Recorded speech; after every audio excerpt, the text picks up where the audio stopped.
Multo, halimaw, hindi umiyak ang sanggol ng isilang at nakatingin pa ng masama. Hindi pa tapos ang paghuhusga, kailangang ayusin ang kaluluwa.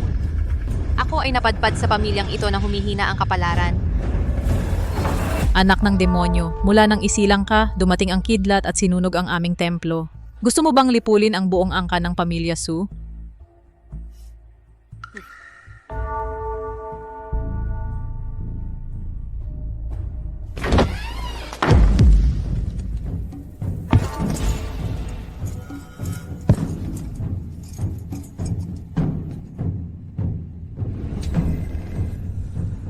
Tingnan ninyo.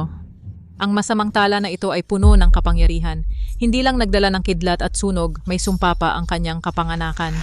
Nang ilapit ko ang aking anting-anting ng kapayapaan, bigla itong nagliyab.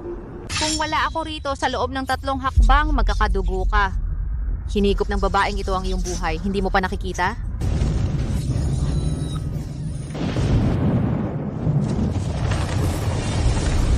Ginoo.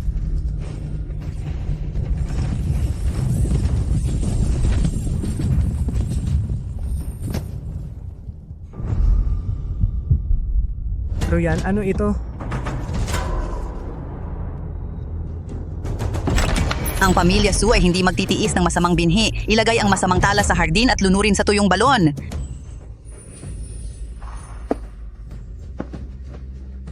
Sino ang may lakas ng loob na galawin siya? Dapat muna kayong dumaan sa akin.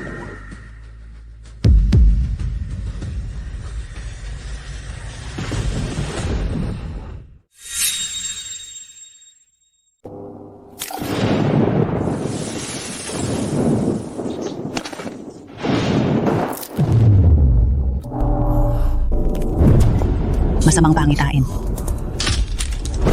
Ito ay masamang pangitain. Ginangmula ng isilang sinuunuo, paulit-ulit na ang mga kakaibang pangyayari. Baka malas siya at makapaminsala sa pamilya, nakasira ng kapayapaan sa dambana. Bakit hindi na lang siya ilagay sa dambana para mapigilan? Baka maresolba.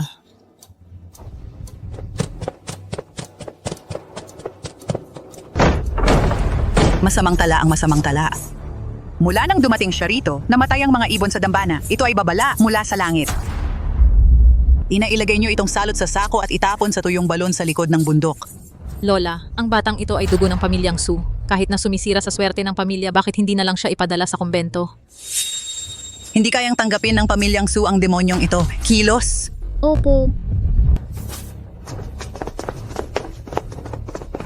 Muling nabuhay ako sa mundong ito at kayong mga langgam ang lakas ng loob niyong patayin ako.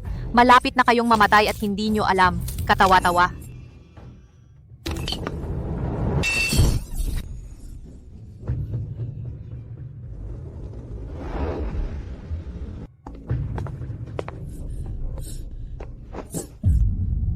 Anong nangyari at nagkakagulo kayo? Jingyi, hindi pwedeng manatili ang batang ito. Kakadilat lang niya, 2 magagandang kabayo sa bahay, ay nagpanik at namatay. Gusto niyang patayin tayong lahat. Sutil, kung hindi ko pipigilan ang madilim na enerhiyang ito, mamamatay ka sa labanan sa loob ng 3 araw. Ang pakiramdam na ito hindi masamang hangin. Ito ay buhay. Marquis, sa tingin ko rin ang batang ito ay napakakakaiba. Natatakot si Royan. Ibalik ang kinuha niyo sa akin. Ako ang mag-iimbestiga sa nangyari sa mga kabayo. Tungkol naman sa batang ito, ilipat agad siya sa silid sa tabi ng aking pag-aaralan. Tingnan ko kung sinong may lakas ng loob na galawin siya.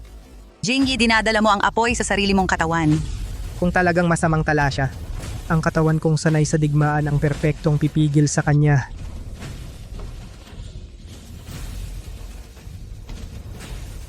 Kapahamakan. Kagat na ulat mula sa hangganan. Naambush ang hukbong Su.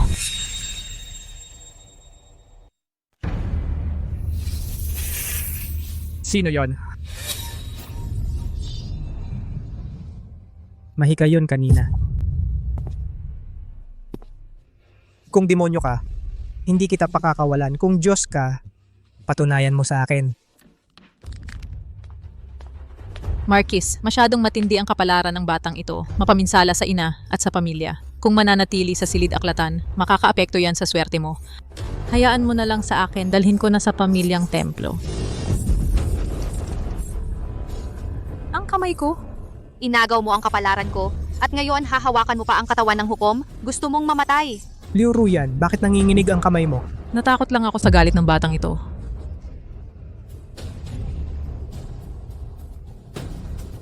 Report! Umuwi na kayo sa loob ng bahay. Hindi mo na kailangang makinig dito. General, may emergency report mula sa hangganan na wala ang advanced troop sa lambak ng Pugot Ulo. Hindi alam kung buhay o patay. Iyong mga elite troop mo yon. 3,000 sundalo ang naging kalansay na lang. Tito, ito ay walang pag-asang daan. Hindi. Ito ang tanging daan patungo sa kaligtasan. General, iyon ang libis ng nawalang kaluluwa. Isang makitid na daanan lang ang luwang nito. Matatarik na bangin sa magkabilang panig. Kung tayo'y mabibiktima ng ambush, tiyak na tayo'y mamamatay. Ang kayamanan ay nasa panganib. Ipag-utos mo. Ang mga unang tropa ay magmamadali at sasalakay sa libis ng nawalang kaluluwa. Ang susuway ay papatayin. Opo.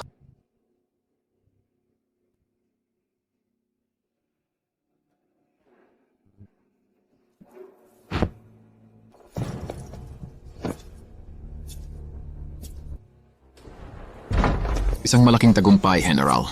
Isang tagumpay na mula sa langit. Sabihin mo. Sabi nila, ang mga unang tropa habang tumatawid sa libis ng nawalang kaluluwa ay natuklasang ang mga kalabang tagahilaga ay nagtatanggal ng kanilang baluti upang iwasan ang kidlat. Bigla na lang kaming sumulpot mula sa langit. Ang 3,000 kawal natin ay walang ni isang nasugatan at nahuli ng buhay ang punong komandante ng kaaway. Ang lugar na iyon, talagang parang ang mga Diyos ang nagturo ng daan doon. Ano ba talaga ito?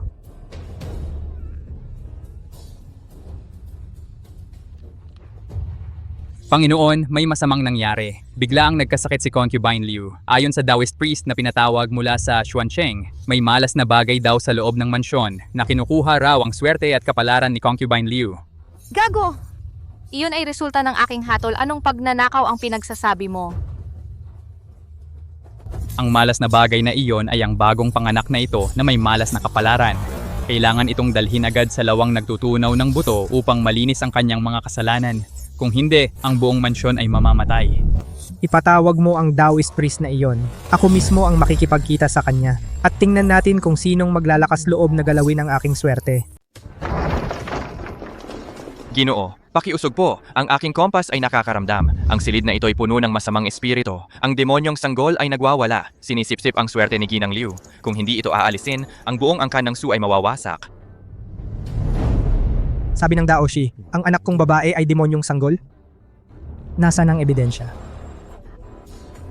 Ginoo, bigla akong sinikmura Ruyan, nawawalan ako ng lakas. Sabi ng Daoshi, ang batang ito ay ipinanganak na may sumpa at humihiram ng kapalaran para mabuhay. Paghiram ng kapalaran? Ako ang namamahala sa sanhi at bunga ng sansinukob. Mga langgam, kayo ba'y may karapatang magsalita tungkol sa kapalaran? Kung gusto mong makita, ipakikita ko sa inyo kung ano ang utang. Demonyo! Magpakita ka.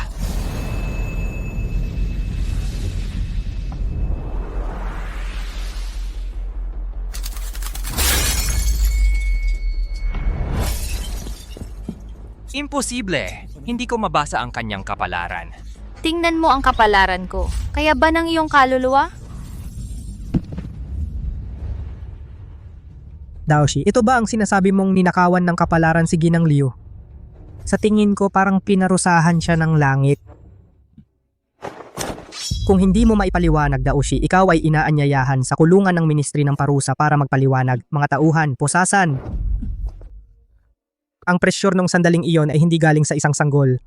Ang batang ito, ano ba talaga ang pinanggalingan?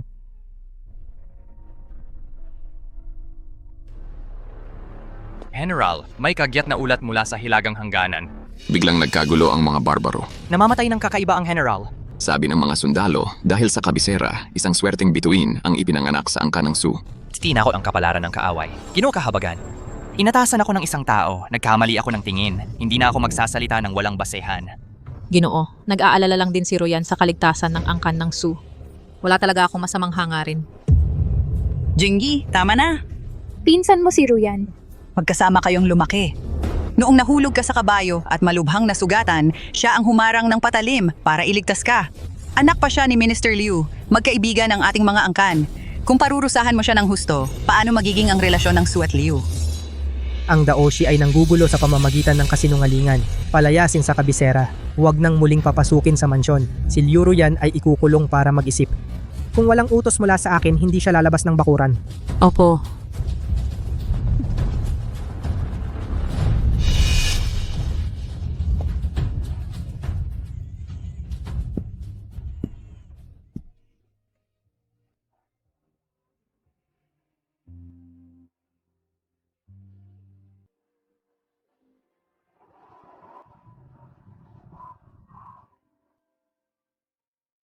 Tatay, nandito si Nonoo para makipaglaro sa'yo.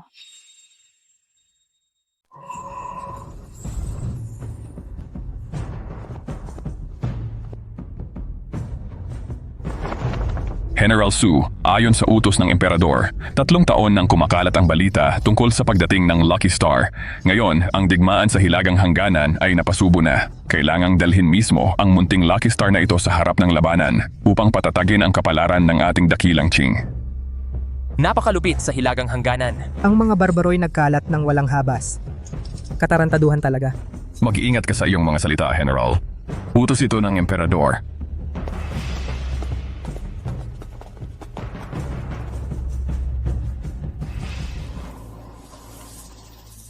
Tatlong taon ka pa lang ay marunong ka ng umunawa ng estratehiya ng digmaan at magbasa ng kalooban ng tao. Ang pagpunta mo sa Hilagang Hangganan ay para iligtas ang angkan ng Su o may iba pang dahilan.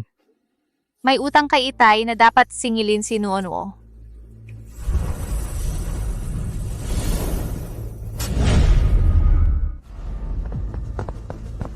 General, kagyat na sulat mula sa komandante sa Hilagang Hangganan, si Taoistang Xuancheng na ipinakilala ni concubine Liu Ruyan ay nakarating na sa harap ng labanan. Nais niyang gamitin ang dugo ng 10,000 kawal bilang handog sa langit upang hiramin ang kapalaran.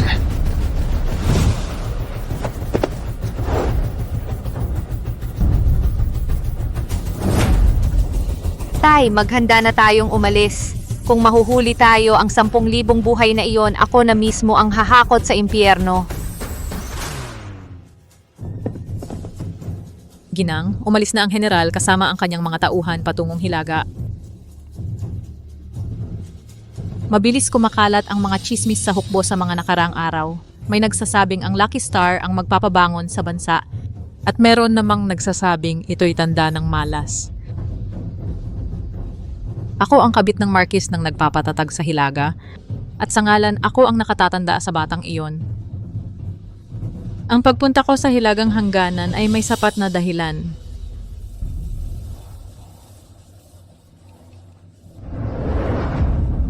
Ang dambana sa Hilagang Hangganan ay naghihintay na lamang sa pagdating ng Lucky Star.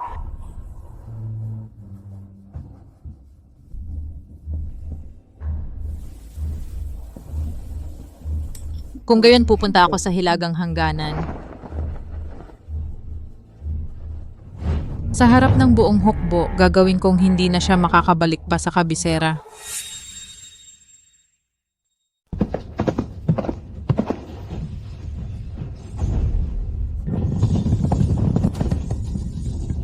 Natakot ang kabayo. Pero wala namang mabangis na hayop sa ilang na ito. Hindi takot, umuwi sila sa kampo.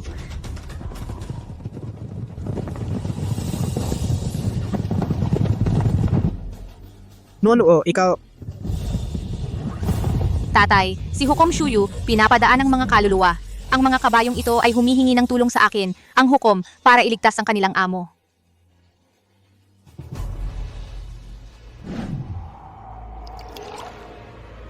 Mga general, sa mga nakaraang araw, hindi maganda ang takbo ng digmaan. Nagugulumihanan ang mga sundalo. Ruyan, iniisip ko lang na kung magagamit natin ang kapangyarihan ng mangkukulam para humingi ng kaligtasan para sa mga kawal, para mapanatag ang loob nila sa pagharap sa laban.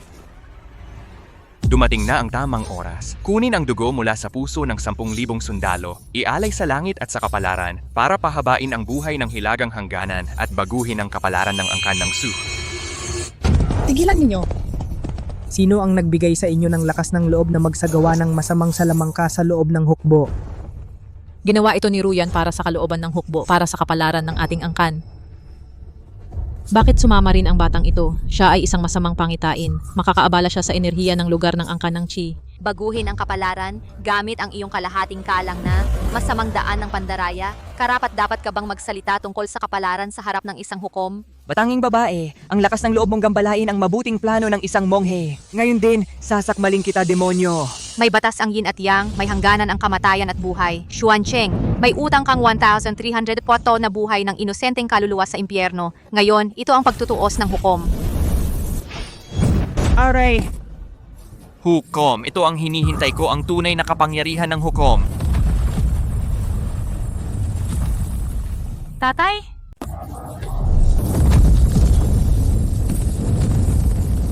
Tatay,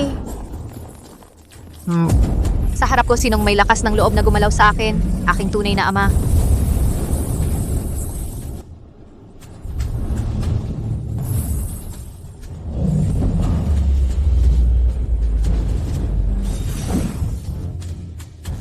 May utos ang impyerno, makinig kayo mga nasa impyerno. Patayin.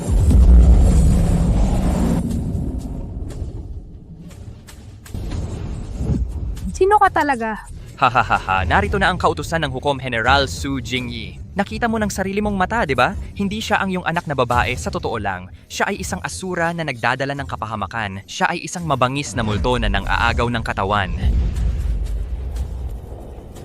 Ang hukom ay lumitaw na. Ang mga piyesa ay baring itapon. Inuutusan ka ng Panginoon na tandaan ang iyong amoy suluwo. Sa buhay na ito, ang pamilya Su ay magiging kasama mo sa libing.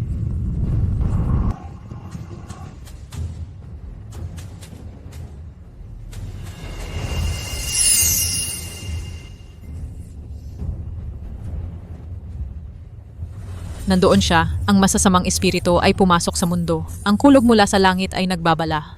General, patayin mo agad ang demonyong iyan, kung hindi ang buong kabisera ay magdudusa.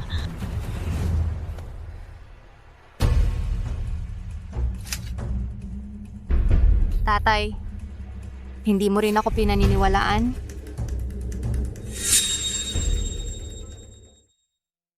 Humahatol sa kabutihan at kasamaan, nagpapasya sa buhay at kamatayan. Walang hanggang tagahatol. Hindi ako nilinlang ng aking mga tauhan. Nuono.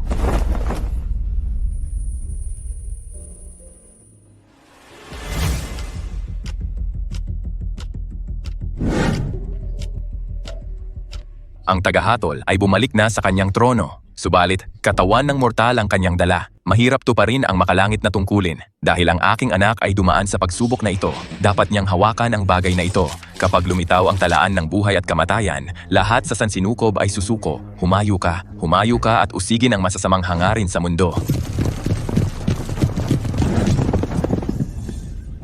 Manghuhula, ang demonyo ay tapos na sa kanyang pagsubok. Dali bigyan siya ng pangalan dito mismo. Kung hindi, si General Su ay mabibihag ng masamang espiritu at maaaring manganib ang kanyang buhay. General Su, pakikuha ang iyong kamay. Ang batang ito ay isang sumpa mula sa langit. Ang kidlat kanina ay babala. Ngayon, siya ay dumudugo sa bibig dahil bumabalik sa kanya ang kapangyarihan ng demonyo. Kung hindi tayo kikilos ngayon at gagamit ng pako ng kaluluwa para iselyo, walang tatubong kahit isang damo sa loob ng 100 milya.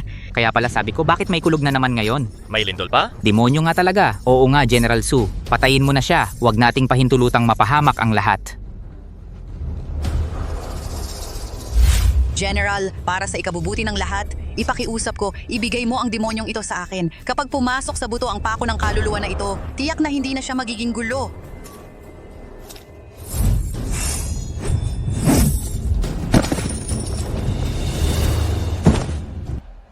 Kailan ko ba sinabi na ang aking anak ay hahatulan ng mga hamak na tulad ninyo? Kung Diyos ba siya umulto, ako ang magsasabi. Ang sino mang humakbang pa ng isang beses, papatayin ko ang buong angkan niya.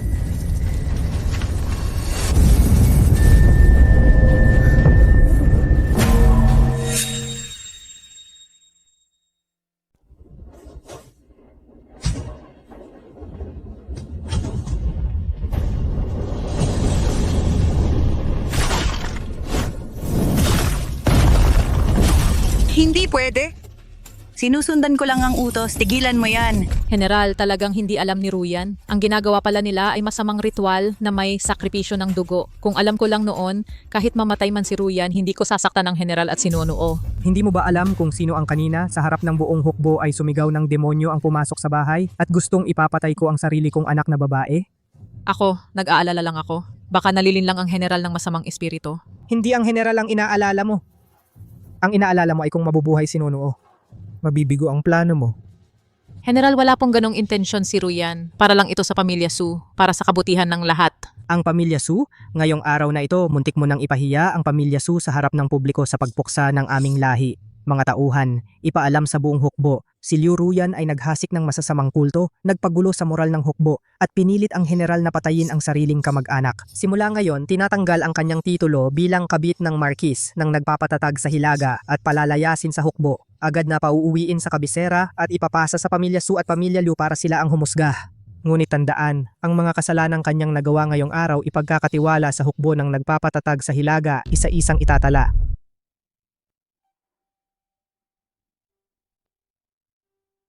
Isusundo ka ni Papa pauwi.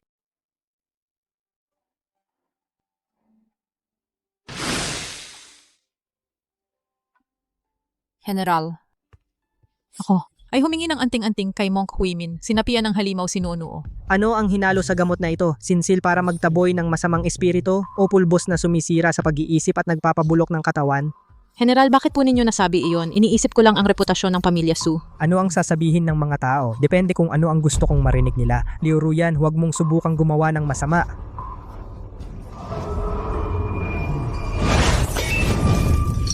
Hindi pa tapos ang buhay. Hinihila ang kaluluwa hatol. Tanggalin.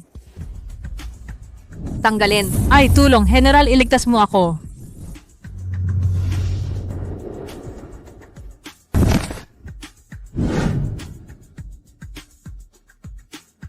General, may utos mula sa palasyo. Narinig ng emperador ang nangyari sa altar at inuutusan kayong dalhin agad ang masamang tala sa palasyo para harapin. Ginoo, dadalhin ko na po ang aking anak na babae para humarap sa langit.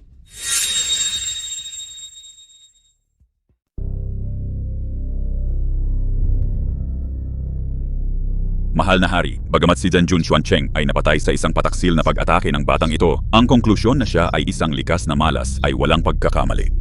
Nabagsak ang Fox Demon Pavilion. Hindi.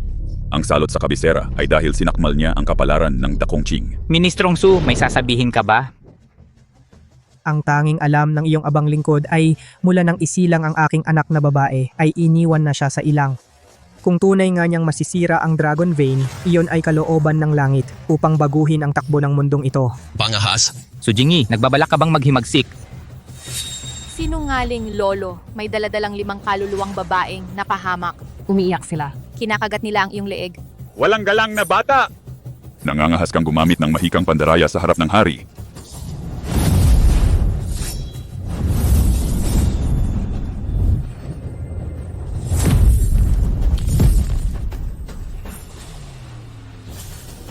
Ang multong nakikita mo ay ang mga taong iyong pinatay. Yun ang paborito kong konsorte na nawala 3 taon na ang nakalipas. Jihai, hindi mo ba sinabing umakyat siya bilang diwata? Yamang ayaw kilalanin ng Judge's Seal ang isang Panginoon, wawasakin ko ngayon ng Dukeng Pari ang iyong pisikal na katawan at sa pilitang kukunin ito. Ulat, mahal na hari! Ang mga mamamayan sa labas ng palasyo ay bigla ang lahat ng hina at hindi na makatayo. Lumitaw sa kanilang katawan ang mga kulay dugong kulubot na katulad ng samongheng ito. Ano ang sinasabi mo?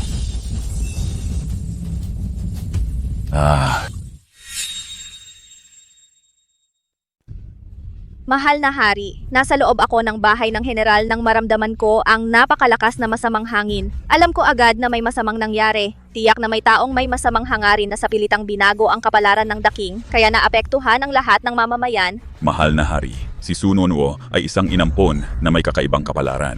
Ginamit niya ang kautusan ng hukom para guluhin ang mundo, kaya lumitaw ang mga kaluluwa ng patay. Kung hindi siya sasailalim sa mahiwagang selyo, ang kabisera ay magiging lungsod ng mga patay. Puro kasinungalingan ang sinasabi mo. Ruyan, wala ka dapat sa bahay para magpahinga. Ano ang ginagawa mo rito? General, Ginagawa ko ito para sa bahay ng general at para sa daking. Nuono, siya... Sinisipsip niya talaga ang swerte nating lahat. Tia, amoy mo yung masamang mongheng iyon? Pinagdugtong-dugtong ninyo ang buhay ng lahat para lang pilitin si Itay na patayin ako?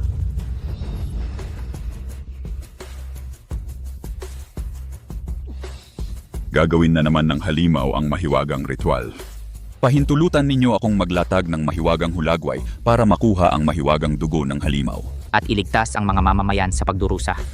General Su, bitawan mo siya. Ako ay gustong makita si Jihai na gumawa ng mahika para magligtas ng buhay.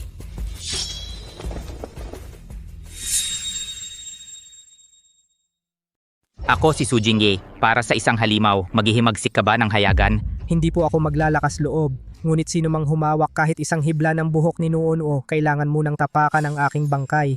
Mahal na hari, sagipin ninyo ang mga mamamayan. Nararamdaman ko na ang aking kapalaran ay inaagaw ni Nuunuo. Siya, sinisipsip niya ang buhay ng lahat. Mahal na hari, ito ay masamang salamangka na sumisipsip ng kapalaran. Kailangan kong gamitin ang kanyang dalisay na dugo bilang daluyan upang masira ang mahikang ito. Pahintulutan ninyo po ako. Napatayin ang halimaw na ito sa lugar na ito. Ipagbadya ang aking utos. Si Su Jingyi ay pabaya sa kanyang tungkulin. Dakpin siya ngayon din. Kung lumaban siya, patayin ng walang awa. Jihai, tulungan mo siya. Tatay, huwag. Hindi nila ito nakikita. Pero nakikita ito ni Nuonuo. Ang alikabok ay magiging alikabok. Ang lupa ay magiging lupa. May pinagmumula ng puot. May pinagmumula ng utang. Magtipon ang mabubuting gawa. Lalabas ang katotohanan. Napopuot ako. Jihai, niloko mo ako. Sinabi mong mabubuhay ako muli, ngunit ginawa mo akong panimula ng pormasyon ng pagniniting ng dugo. Anong kaluluwa at multo ito? Ang lakas ng loob mong gambalain ang aking seremonya. Ano yon? Wagas, ano ang nangyayari? Iyon ang unang taong pinatay ninyo. Mahal na hari, ang dugong nakakalat sa lupa ay hindi galing kay Nuonuo. Ito ay hiniram ng panganay na alagad ng pambansang alagad na ito. Iyon ang aking anak na lalaki na namatay sa sakit kalahating taon na ang nakalipas. Jihai, hindi mo ba sinabing ipapanganak siyang muli? Mahal na hari, ito ay tiyak na isang ilusyon na ginawa ng halimaw. Patayin mo siya ngayon din. Magsisimula ng bumalik ang formasyon. Mamatay ka. Tatay, Jihai, hayop ka. Nang mamatay ang anak ko, binigyan kita ng 1,000 pirasong pilak para sa pag-aalay. Ginawa mo siyang mabanggis na multo. Hindi, imposible yon. Nagawang maglinis ng masamang espiritu ng demonyong ito? Mahal na hari, bitag ito. Tiyak na gumamit ng masamang mahika ang demonyong iyan para magpakita ng hugis ng bata upang maghasik ng pagkakalat sa mga opisyal.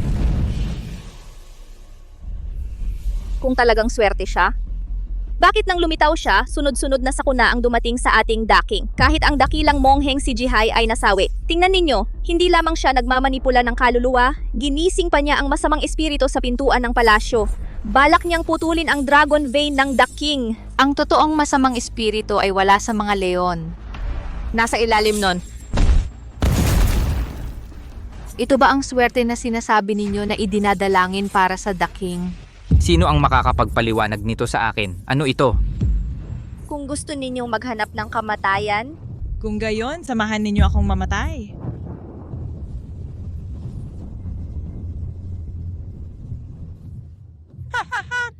ang kapalaran na ito sa akin pa rin mapupunta. Hala, pinilit niyang buksan ang energy field. Tingnan mo, ito ang sinasabi ninyong magandang pangitain. Nababaliw ka na, Liu Ruyan. Ang lakas ng loob mong gumawa ng ganitong masamang mahika sa harap ko. Masamang babae, ang ninakaw mo hindi sa'yo magtatagal. Sa iyong sirang kapalaran lang? Sipsipin. Layas.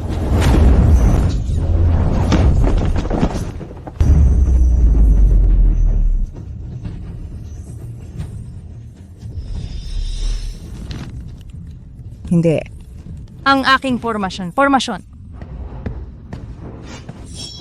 Demonyo, ano pa ang masasabi mo? Hahaha, mahal na hari. Akala mo ba lahat ng ito ay gawa ko? Napilitan lang ako. Si Jihai, siya ang nagbigay sa akin ng nakamamatay na sikreto. Siya ang nag-utos na palitan ko ito. Sabi niya, kung hindi ako makikinig, hindi lang ako ang masisira ang buhay, pati ang buong angkan ko ay mapupunta sa impyerno. Mahal na hari, ang babaeng ito ay sinakop ng demonyo sa kanyang isipan. Nabaliw na siya. Ako po ay nagkulang sa pagdidisiplina sa kanya. Nais ko po siyang dalhin pabalik sa patio ng mga labi, mahigpit na parurusahan, upang mapanatili ang aming mga alituntunin. Hahaha, parusahan? Gusto mo lang siyang patayin para hindi na makapagsalita. Mahal na hari, Mayroon siyang selyo ng impyerno sa kaliwang dibdib. Yon ang matibay na patunay ng kanyang katapatan sa kulto ng pagbabalik sa wala.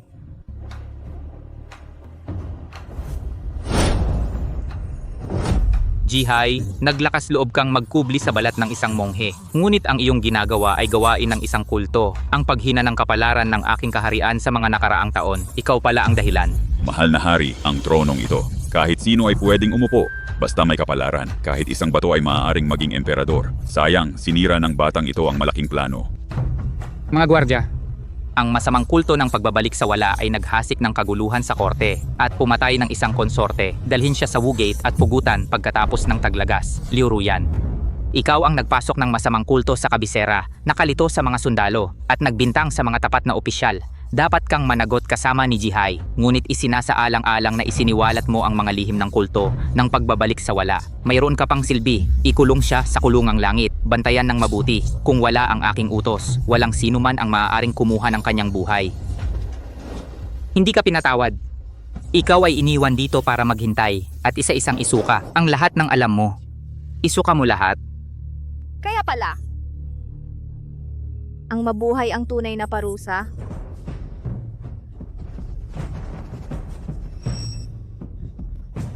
Ang lakas ng iyakan dito. Naghihintay ang mga tiyuhin sa labas. Sinuo-nuo na lang ang papasok.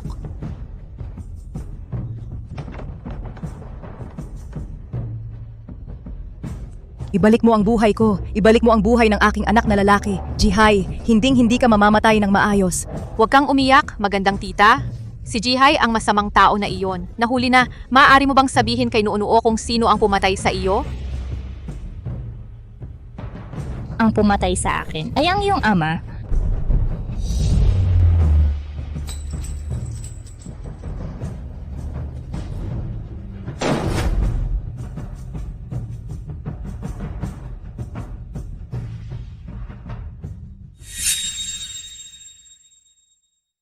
Binabati kita, Binibini. Pinatawad ka ng kapangyarihan ng emperador, pero hindi mo alam ikaw pala ang pinakamapanganib na pyesa, hindi mahalaga ang katotohanan. Ang sinong katakutan ng mga tao, siya ang ituturing na halimaw. 3 henerasyon ng dakilang dinastiya ang ipinagtanggol ng pamilya Su. Ngayon panahon na para sa kanila na alayin ang sarili para sa dakilang layuning ito at mamatay sa ilalim ng pagmumura ng mga tao. Ipag-utos mo, paalamin ang mga mangmang na iyon na pumukpok sa pintuan ng Phoenix.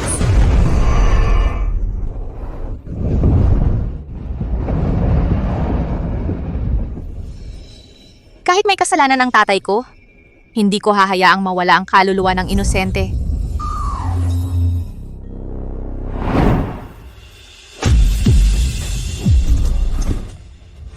Sumuko ka na. Tatay, ibinintang lang sa'yo iyon ng iba. Nandoon ka para magligtas ng buhay. Anong sinasabi mo? Nang dumating ako noon patay na ang konsorteng bulaklak at sakto nahuli ako ng mga gwardya. Akala nila ako ang pumatay sa kanya.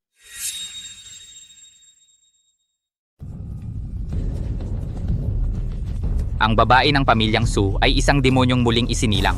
Nagnakaw ng kapalaran ng bansa. Si Su Jingyi ay kumukupkop sa isang malas. Kumukupkop sa isang malas. Patay ng malas. Tulungan mo ako. Ang taong iyon na nagtaksil sa akin. Nasa labas mismo ng palasyo.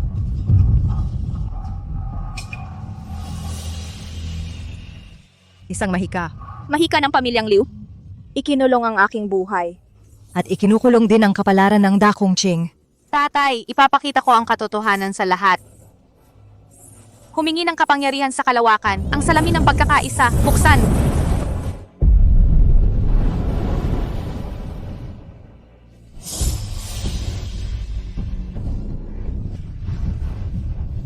Si General Suba ay talagang inosente. Ito ay personal na pag-aari ni Canciller Liu.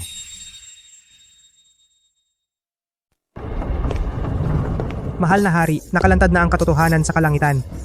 Nililin lang ng angkan ng Liu ang hari, dinudurog ang konsorteng bulaklak, malinaw at tiyak ang ebidensya.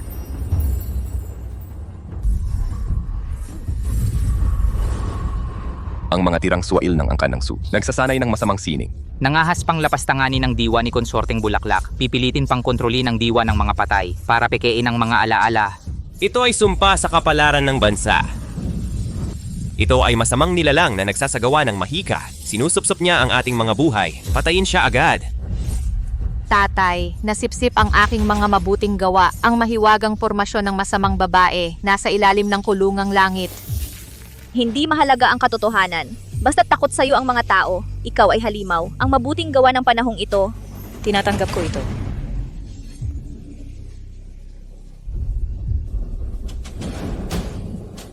Su Jingyi, ito ba ang sinasabi mong katotohanan? Ang nakikita ko ay ang mga halimaw na ito sa buong kalangitan. Mahal na hari, ang mag-amang Su, para sa pabor at kapangyarihan, handa gumamit ng ipinagbabawal na sining. Ang babaeng ito ay mula sa mga tao ng kabisera, kumpol ng kapalaran, kung hindi papatayin ng halimaw. Malapit nang magwakas ang dakilang Ching. Mahal na hari, wala akong masamang hangarin sa pagprotekta kay Nonuo. Kung siya ay halimaw, handa akong mamatay sa mga palaso. Patayin ang babaeng halimaw. Ibalik ang aking kapalaran. tatay pumunta sa kulungang langit. Ang masamang babae, ang pagnanakaw ng kapalaran na pormasyon, ay inilagay sa bibig ng malaking multo. Nonuo, huwag kang magsalita. Dadaling kita ni tatay palabas dito. Ipagpapatuloy. Maliit na hayop? Gusto mong gumamit ng lumang kaso para umangat? Ito ang multong kumakain ng kaluluwa na personal na nilikha ng leader noon. Wala na itong malay, kakainin ka lang nito.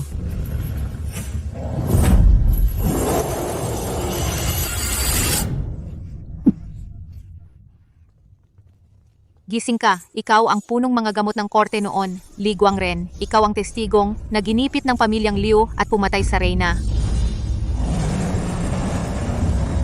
Palitang Liu, ang pamilyang Liu ang pumatay sa reyna. Magnanakaw ng bansa. Ang taksil na si Su Jingyi ay nakipagsabuatan sa halimaw sa kulungang langit. Magsunog kayo ng kulungan ngayon din.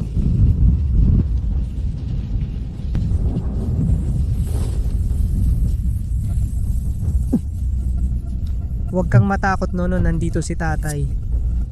Mabilis, Lolo Lee, magsalita ka, wala ng oras. Ginamit ng pamilyang Liu ang banal na tubig ng tahimik na dagat para palitan ang gamot na pampakalma ng reyna. Hindi iyon banal na tubig, iyon ay pulbos na nagpapawala ng kaluluwa. Hindi namatay sa sakit ang dating reyna, kundi unti-unting nawalan ng kaluluwa.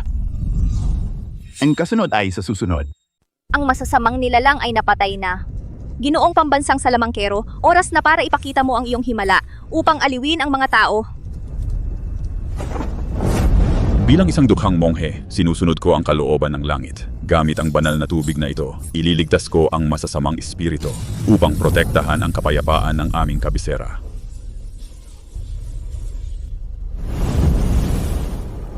Puro kasinungalingan ang sinasabi mo. Ginamit mo ang 99 na sa mga taon at buwan ng yin, mga kaluluwa ng sanggol na ipinanganak sa oras ng yin, upang gawin ang sopas na pampalakas ng kaluluwa. Paano mo nakitang maliwanag ang aking ipinagbabawal na salamangka? Ako ang hukom sa impyerno, namamahala sa buhay at kamatayan ng mga tao. Ang makasalanang si Jihai, nandaya sa langit at sa mga tao, pumutol ng mga buhay, dapat pugutan ng ulo. Ang sinumang saktan ang aking minamahal na anak na babae, papasok sa impyerno kung saan pinupunit ang dila, hindi na muling mabubuhay magpakailanman.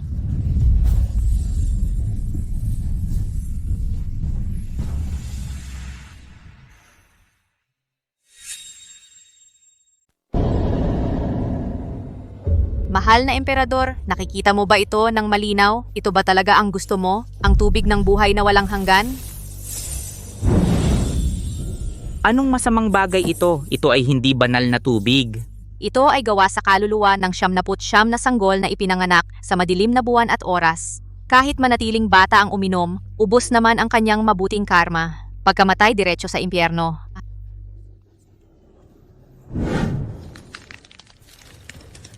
Emperador, General, wala akong kaalam-alam. dinaya ako ng mangkukulam na ito Gusto ko lang sana magdasal para sa General.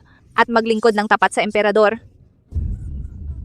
Liu Ruyan, napakasama mong babae kung hindi dahil sa iyo na nagbigay ng impormasyon tungkol sa mga kamag-anak ng Su at mga bata sa kabisera. Saan ako kukuha ng napakaraming sangkap? Tayo ay parehong nakatali sa iisang lubid.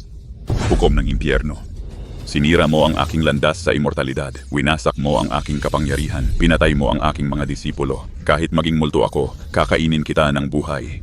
Maging multo? Sa harap ko, wala kang pagkakataon na mag-reinkarnasyon. Mawawasak ang iyong kaluluwa. Mahal na emperador, Mabagsik na babae, taksil! Nangahas kayong gumamit ng masamang mahika para guluhin ang aking kaharian at pumatay ng mga bata ng dakilang Joe. Ako ay muntik ng malinlang ng mga hayop na ito. Ipagbadya ang aking utos. Si Liu, ang pangalawang asawa ng Clan Su, ay baliw at mabagsik. Nanggulo sa pamilya. Agad na alisin ang lahat ng kanyang titulo at ranggo. Ibaba sa katayuan ng alipin. Ikulong sa selda ng kamatayan. Pagkatapos ng 3 araw, suriing mabuti ang kanyang mga kasabwat. Ang kanyang mga kasalanan ay itatago bilang lihim. Habang buhay na pagkakakulong, hindi ito ilalagay sa kasaysayan. Huwag. General, iligtas mo ako. Su Jingyi. Kahit papaano. pinamahalaan ko ang ating tahanan sa loob ng maraming taon. Ang unang bahagi ng nawalang kapalaran ay nabawi na. Pero ang enerhiyang ito parang sangay lang ito. Tatay, inaantok na si Nono. Pagod na si Nono.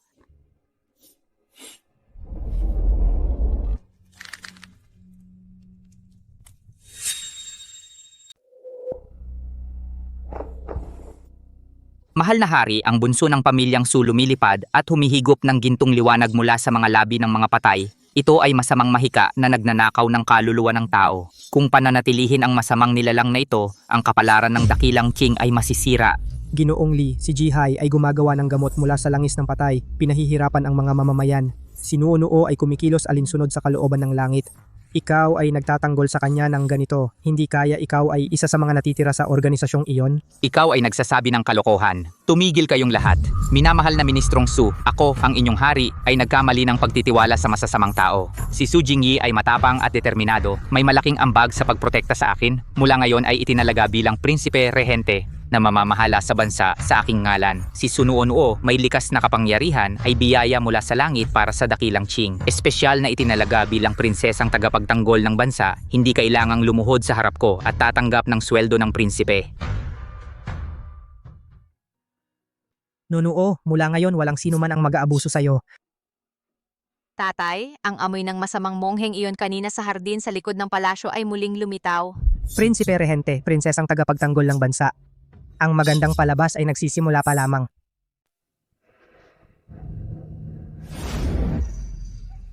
Sino ka? Yung kanina, kasabwat ka ba ng masamang pari? Munting hukom.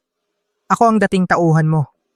Ngayon ang masamang kulto sa mundo ay sumasalungat sa langit, ngunit hindi mo pa rin magamit ng maayos ang panulat at aklat na ito.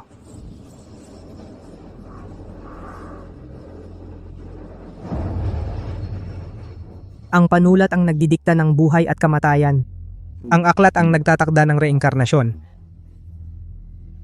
Gamitin ang iyong kaisipan upang kontrolin ang enerhiya at ang lakas ng kaluluwa bilang gabay. Yan ang tunay na diwa ng panulat ng hukom. Sa underworld may 10 hukuman. Ang hukom ang humahatol gamit ang panulat. Dati ikaw ang may hawak ng aklat ng buhay at kamatayan, isang sulat para bawasan ang buhay, isang sulat para dagdagan ang swerte. Ngayong muling ipinanganak ka, hindi pa matatag ang iyong pagka-Diyos. Tandaan mo, huwag kang basta-basta humatol. Kung hindi, ikaw ang babalikan nito. Sino naman ang mga taong iyon ng masamang kulto? Mga tumalikod sa hukuman ng impyerno. Espesyalista sila sa pagnanakaw ng buhay at pagbabago ng aklat ng buhay at kamatayan. Kung hindi mo matutunang gamitin ang panulat, malalampasan ka niya balang araw.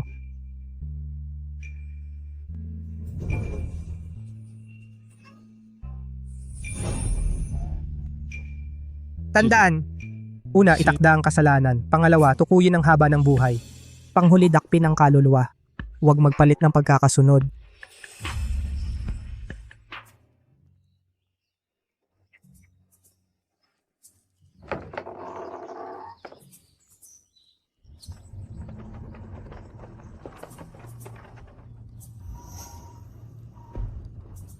Una, itakda ang kasalanan. Pangalawa, tukuyin ang haba ng buhay.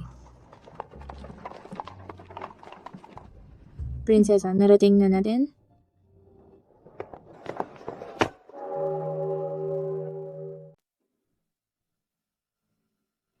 Ang insenso na ito ay tinatawag na Tonghui Incense. Ito'y hiniling ng inyong guro para sa inyo. Makakatulong ito upang matandaan ang lahat ng mababasa mo. Ang baho ng amoy. Amoy ng bulok na lupa yon.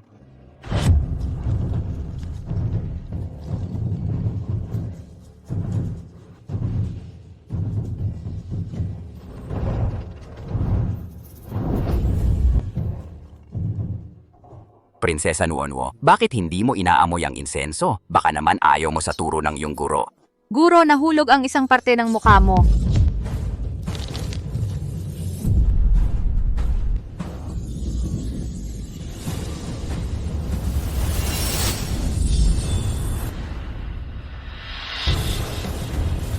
Sabi ni Tio Shen, kailangan sundin ang tamang pagkakasunod-sunod. Una, hatol. Pangalawa, putulin ang buhay.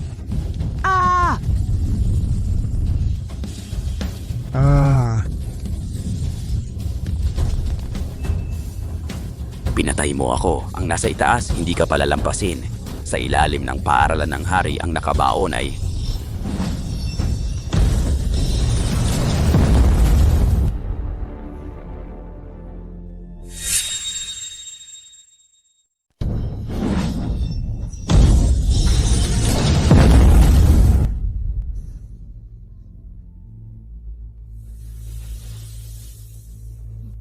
Multo siya? Multo talaga siya. Hindi ko pinatay yon. Ang plaka ang nabasag ng kusa, nabasag ng mag-isa.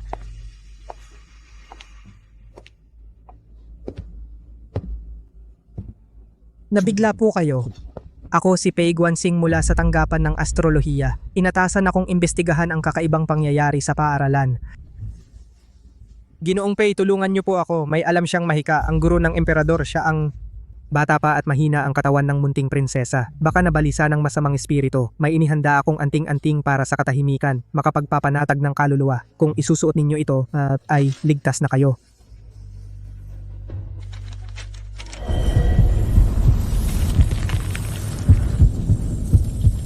Huwag nyo yang isusuot. Hindi yan anting-anting. Mga uod yan na sumisipsip ng dugo.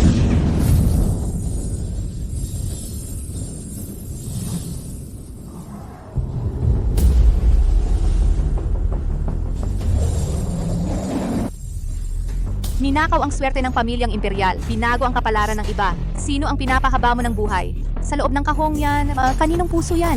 Munting prinsesa, ano pong sinasabi ninyo? Kung meron kayong alinlangan, Pagkatapos ng klase, hanapin nyo ako. Ako muna ang aalis.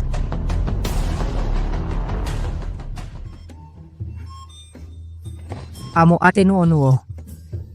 Pero, talagang nag-aaral lang ako dito. Ginoo. May klase pa ba ngayon? Kailangan mag-aral.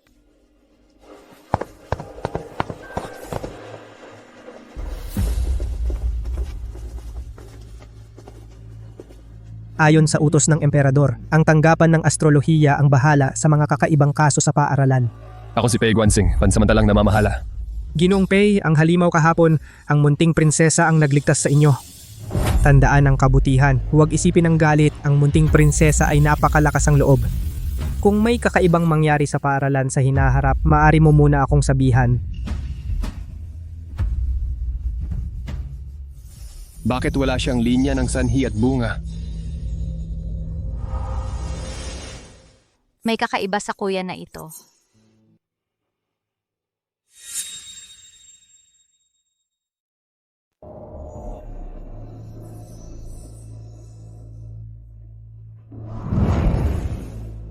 Napansin mo rin ba? Walang sinulid ang bagong guro. Bura ang kanyang tadhana, ang walang sanhi at bunga, maaaring patay na o nasa kawalan. Ano ang kawalan? Wala sa talaan ng buhay at kamatayan, hindi sakop ng mga pinuno sa impyerno. Ito ay mga taong kahit ang impyerno ay hindi mahuli.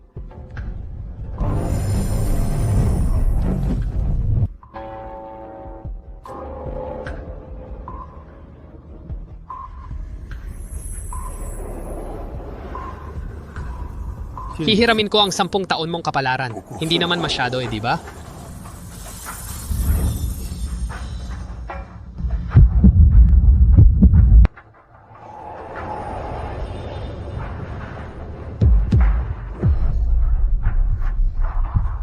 May nagnanakaw ng buhay. Hindi siya sumusubok sa'yo. Nagbabalak siya.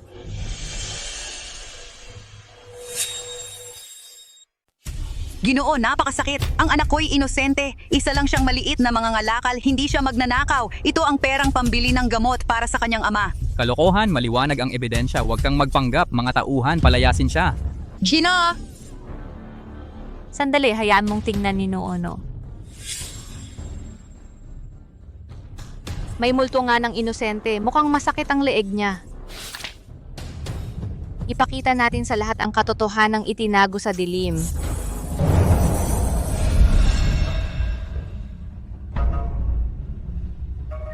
Diyos ko, iyon ay isang lihim na silid sa tanggapan ng kabiserang prepektura. Tunay ngang tumanggap ng suhol ang mga opisyal at pinalitan ng salaysay.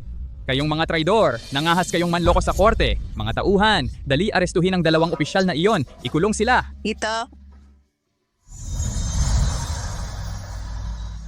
Ikaw ay isang buhay na bodhisattva. Isang buhay na bodhisattva ang bumaba sa lupa. Sa susunod, huwag kang basta-basta lalabas. Paano kung may mga taong desperado na manggulo sa'yo? Sa susunod, ako na ang sasama sa iyo sa investigasyon. Sige, mula ngayon ikaw na ang magiging tagapagtanggol ni Noono o tatay.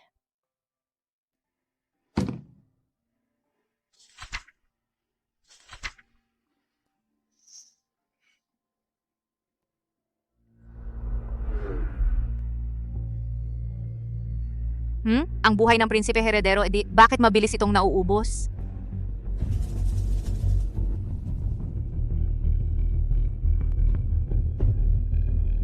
Karma Department. Judges ay... Nagsisimula pa lang ito, Noono.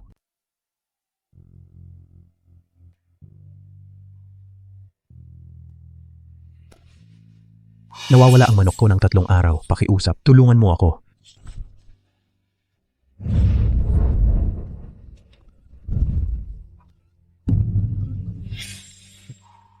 Gusto na ng manok na magpalit ng amo. Sa tingin niya, mas maraming uod sa kapitbahay. May kakaibang kilos sa lumang lugar ng angkan tuwing hating gabi. At may naririnig na kalmot sa pinto. Pakiusap, turuan mo kami kung ano ang dapat gawin. Si lolo mo ang gustong uminom. Wala siyang pera sa ibaba para bumili.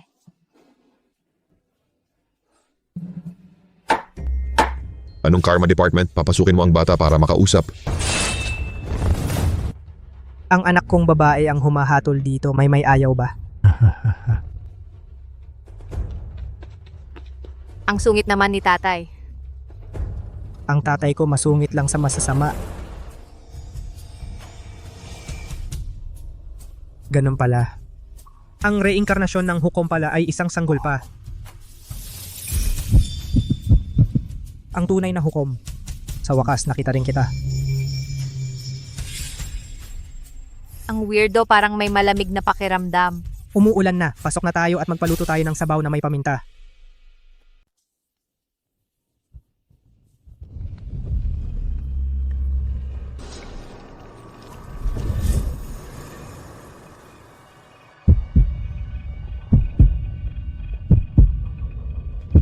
Ginoo, talagang kakalabanin ninyo ang hukom? Mga tauhan iyon ng impyerno. Ang hukom ang may hawak ng panulat. Ang tala ng buhay at kamatayan ang nagtatakda ng kapalaran. Kung gayon, babaguhin ko muna ang kanyang talaan.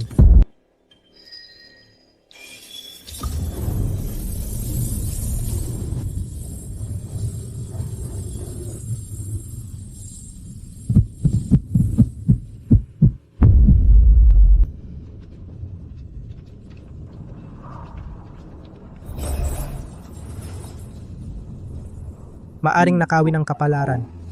Maaring mautang ang haba ng buhay.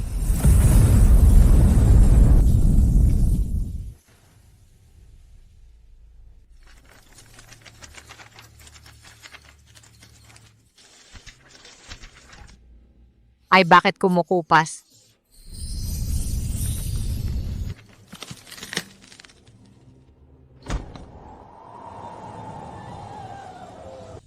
Ginoong Xiao, may nagnakaw ng talaan. Nawala ang aming mga pangalan.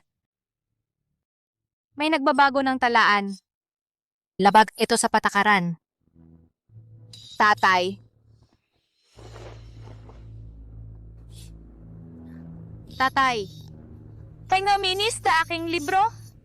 Narito ako. Dagdagan ng 3 beses ang mga gwardya at isara ang mga pintuan ng palasyo.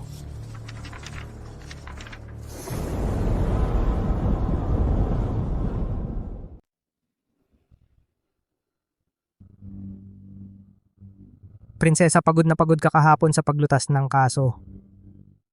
Ha? Guro, nanaginip ka ng kakaiba. Pwede mo ba itong tingnan para sa akin?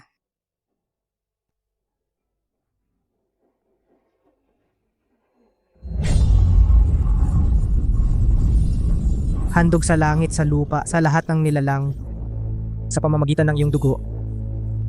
Ialay ang aking bayan. Sinungaling ka, masama kang tao.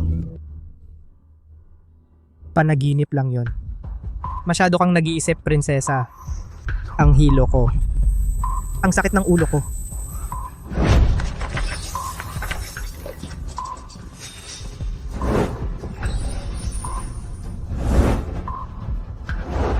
Huwag kang magnakaw. 3 araw na lang ang buhay mo. Aray! Kaya na niyang direktang baguhin ang talaan.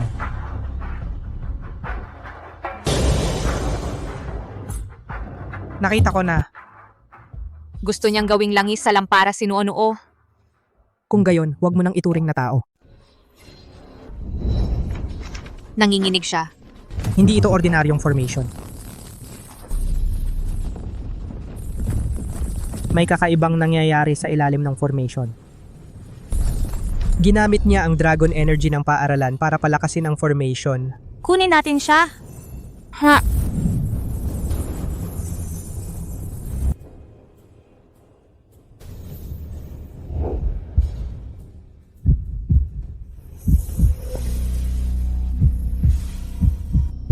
Dahil pumasok ka na sa laro, Judge, huwag ka nang umalis.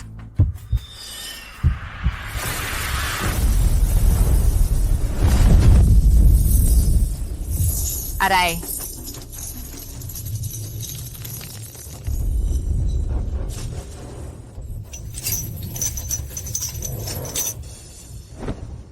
Hinihila ka niya papasok sa sentro ng formation.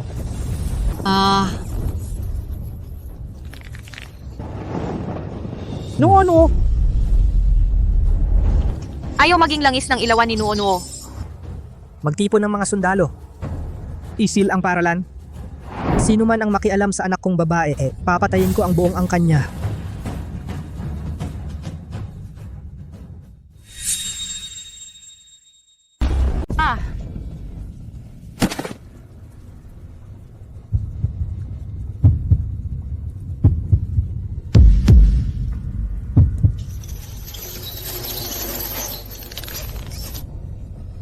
Bitawan mo ako. Hoy, hukom. Kukunin ko ang isang patak ng dugo mo para buksan ang langit. Magnanakaw ng buhay, masama. Ang buhay ay maaaring agawin. Ang buhay ng mahihina ay parang panggatong lamang.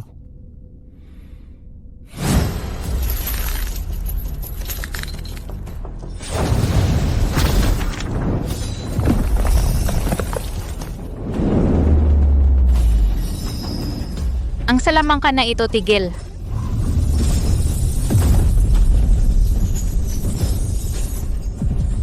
Salita ay batas.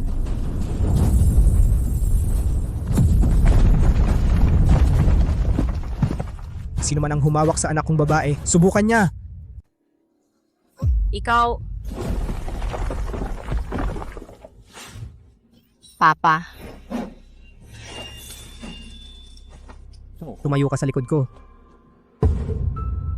Magtulungan tayo, ang hina ng aray na ito.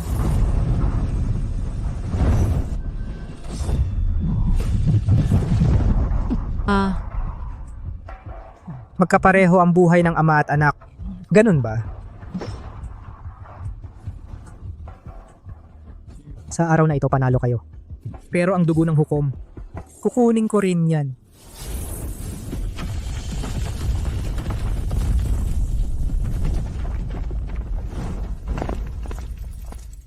Ang galing mo, Papa. Papa, patayin mo ang buong angkan niya. Dapat nabuksan natin ang pangalawang array.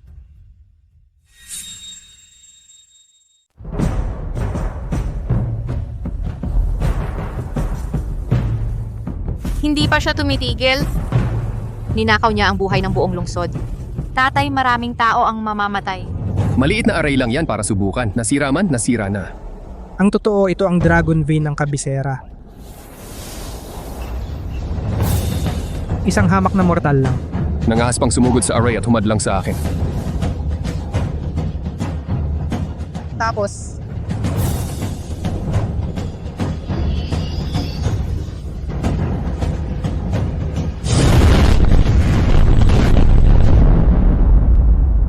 ang amoy na ito. Ang kapalaran ng War God. isang mortal hindi naaapektuhan ng magic, impyerno sa lahat ng spells. Ang nakakulong na array ay kumakatok sa buhay.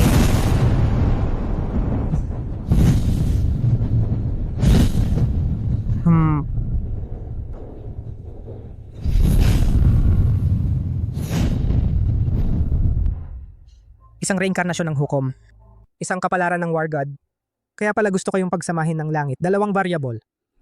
Sayang kung papatayin ko kayo ng diretso sa array na ito. Magbabago na lang ako ng paraan.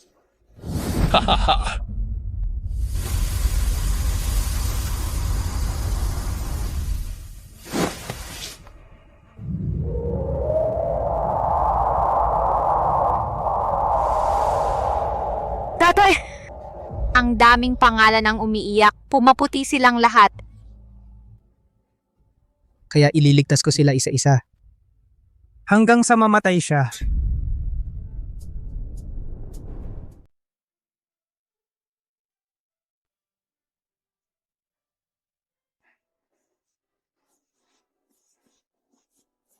Tatlong araw na lang ang natitirang buhay, 7 araw pa, sunod na. Hindi pwedeng magpahinga, hindi na aabot. Naghihintay silang lahat kay Nuo-Nuo para iligtas sila. Nuo-Nuo, tumigil ka. Ang lakas ng iyong kaluluwa ay mauubos na. Magpahinga ka muna.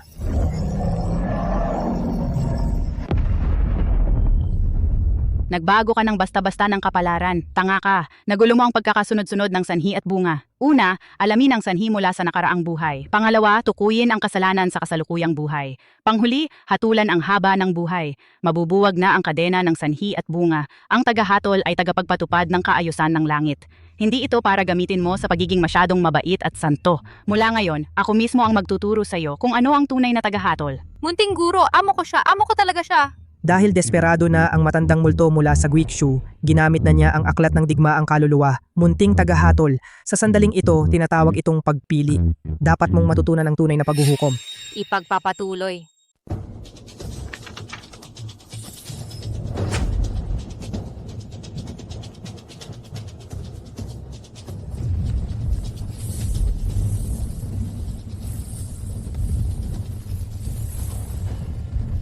Kapalit ng isang hari ay isang buhay. Sa negosyong ito, ang Guikshu ay siguradong panalo. Mga sundalo ko yon. Mga tanod na baluti iyon na nagbabantay sa hangganan. Mamamatay sila, tatay, iligtas mo sila. Ang proseso, walang sanhi at bunga, paano hahatol? Siyasatin muna ang sanhi at bunga.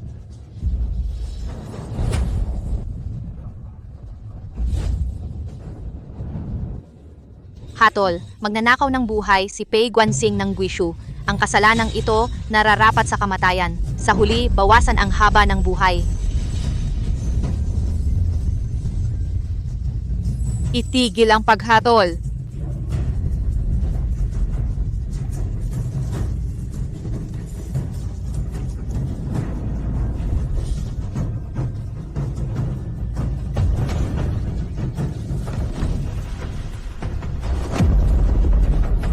Paano posible iyon? Salita ay batas. Direkta niyang nababago ang batas ng kalikasan.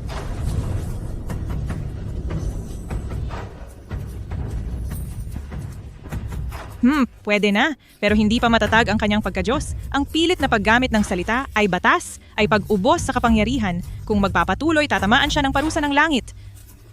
Siya tunay ngang naging Diyos. pero mas masarap nguyain ng ganito. Abangan ang susunod.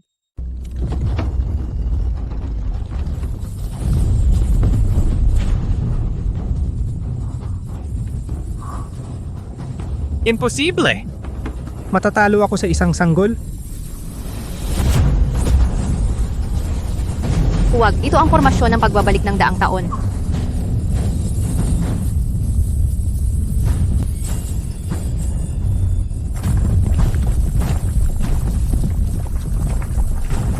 Tatay.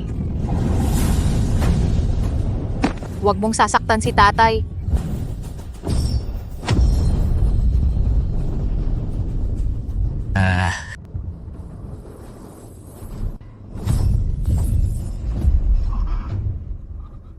Tagahatol, gintong katawan.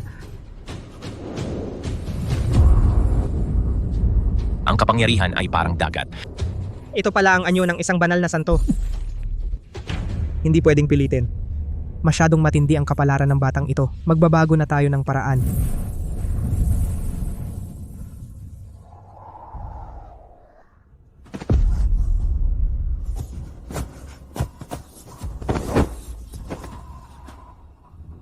Mula ngayon, ako ang magiging kalasag mo.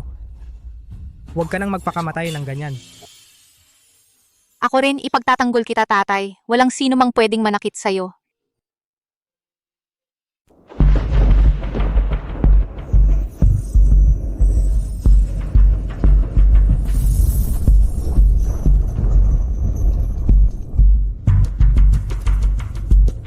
Naku!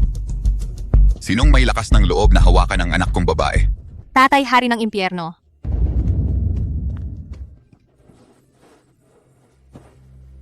Pumayat ka. May nangapi ba sa'yo?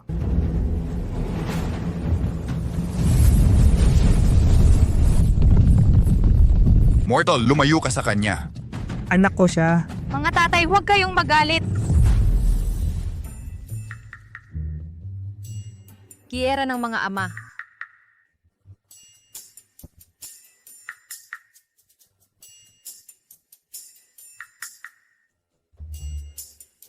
Sa mga bagay sa impyerno, tawagin mo ako. Huwag mong pabayaan siyang mag-isa sa lahat.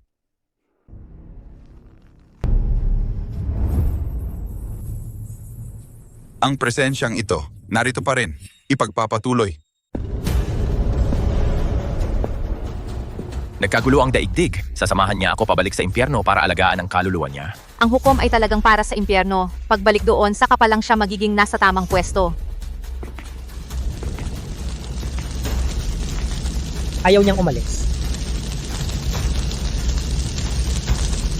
Anak ko siya.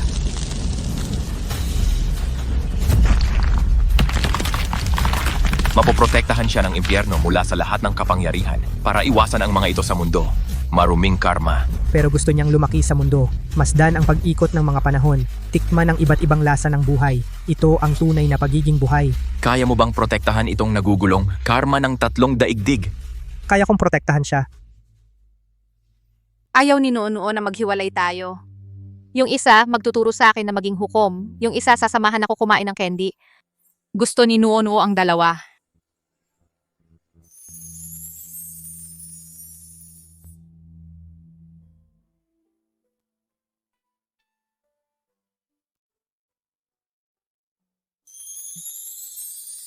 Proteksyon ng yin at yang ang kapalaran ng magulong panahong ito. Sa wakas na itakda na ito. Ipagpapatuloy. Ganun pala. Nandito pa rin.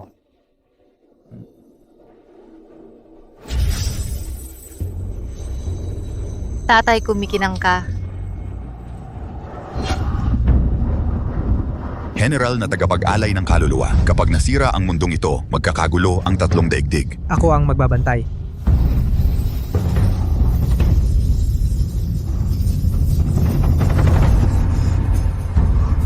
Hindi ka karaniwang tao. Nagbantay ka ng isang ilog para sa mundo ng mga patay. Tatay, masakit pa ba? Hindi na. Sa buhay kong ito, ikaw lang ang aking iingatan.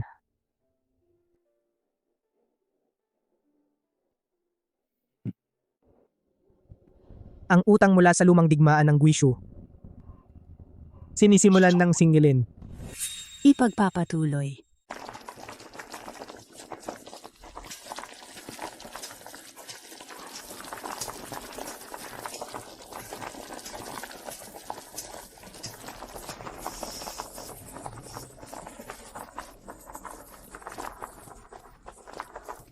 Huwag masyado. Maliit ang sikmura niya.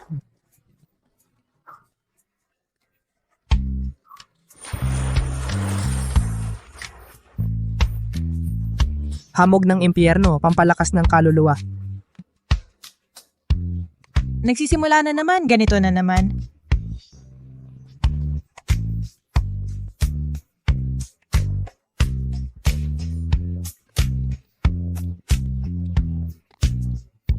Hindi na, busog na ako. Dahan-dahan lang, walang nananakaw sa'yo. Hehe, sa mundong ito, hindi mauubos ang hukom sa pagod kundi sa sobrang pag-aalaga ng tatay. Hari ng impyerno, mahal. Pwede bang konti lang ang pagmamahal? Hindi pwede.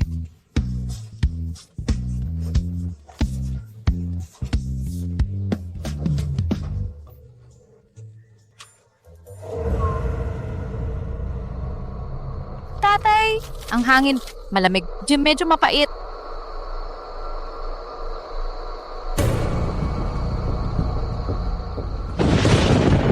Ang kaayusan ng mundong ito napakatagal na. Magsisimula tayo mula sa mga kaluluwa ng mandirigma, to be continued.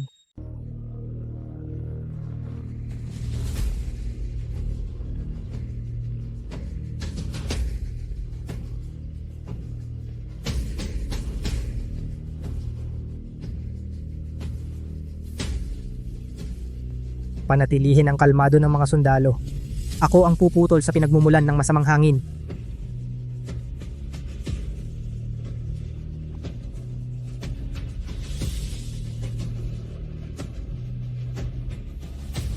Tatay, may kakaiba.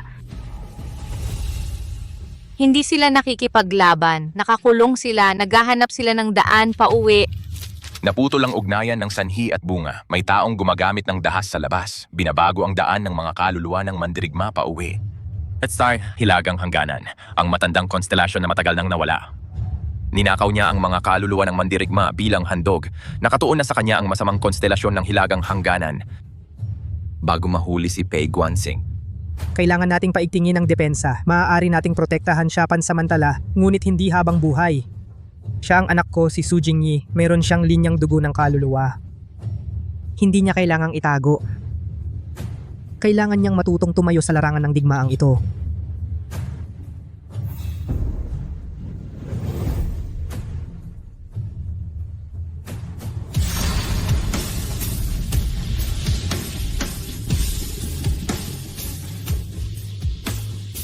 Tatay, may naririnig ako sa tubig. Tinatawag ka ng tubig.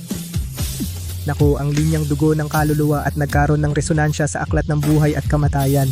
Si Pei Guanxing, ginagamit niya ang malayong konstelasyon para pilitang pasiglahin ang kanilang mga kaluluwa. Abangan ang susunod na kabanata. Nahanap ko na. Talagang magkadugtong pala. Nakakandado dito. Nandito rin ang susi. Kapag gumalaw kayo, magbubukas ang pintong ito. Buksan mo.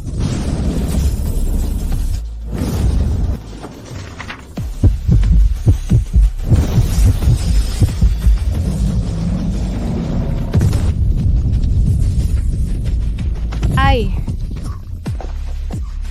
Ganun pala. Ang Jen Hunjang ang kandado, ang Sheng Sibu ang susi. Kayo, mag-ama ang pasukan sa daigdig ng tao at sa langit.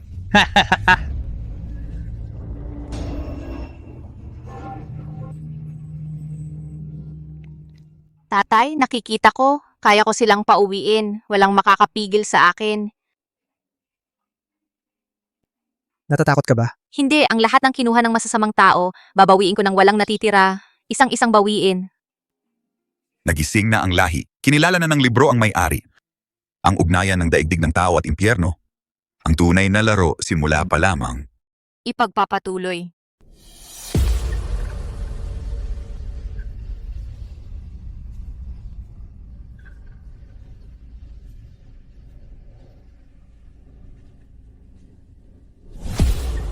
abala. Nagkaproblema ang siklo ng reinkarnasyon. Maraming kaluluwa ang natigil dito kumakalat na ang pagkasira ng sanhi at bunga. Tatay kalahati sa kanila ay umalis na, yung kalahay hindi. Ang sakit na nararamdaman nila.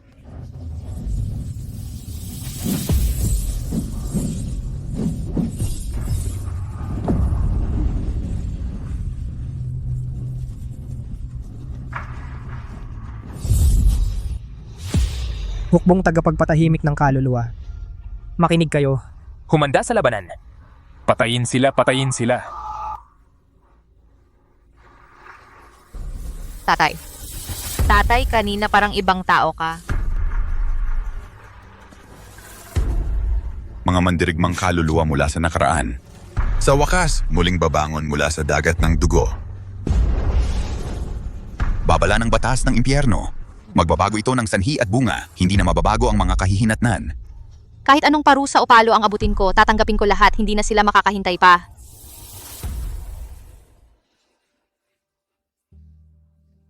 Kanina lumampas ka sa iyong kapangyarihan, nakialam ka sa buhay at kamatayan sa mundo. Malaking kasalanan ito sa impyerno. Nagkamali ba si Nuonuo? Pero tama ang hatol. Ako na ang bahala sa kasalanang ito. Isang batang kayang humatol ng buhay at kamatayan. Isang henerang kayang gisingin ang mga mandirigmang kaluluwa. Ang mundong ito. Mas kawili-wili pala kaysa inaakala ko.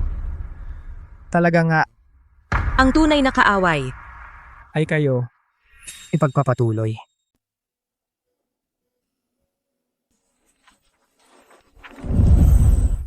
Tatay, tingnan mo! Ito, parang hindi pa ito natutulog. Nagtatampo lang yan, hindi yan pagtatampo. Ibinabalik nito ang nakaraan. Gumalaw na ang karma. Mahirap nang panatilihing tahimik ang dakilang selyo. Inumin mo muna ang gamot. Kahit bumagsak ang langit, ako ang sasalo para sa'yo. Hindi ito pangkaraniwang kaguluhan sa mundo. Ang aklat ng buhay at kamatayan ay nagpapalit ng may-ari sa pagitan ng mga mundo. Noo-noo, dadaling ka nito sa lugar kung saan ito ipinanganak.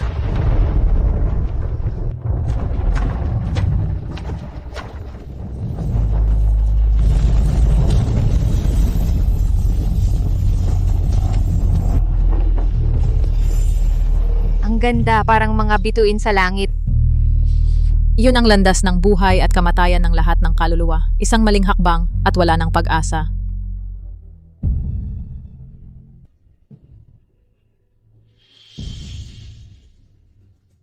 Hindi pa ba ako sapat na magaling, kaya hindi ako pinapansin nito? Hindi dahil kulang ka, kundi dahil ang selyong sumupil sa lahat ng langit ay hindi pa nakakabalik. Ang unang tagapag-ingat ng aklat ng buhay at kamatayan na isang ordinaryong tao ang sumupil sa libu-libong taong kaguluhan sa mundo ng mga patay.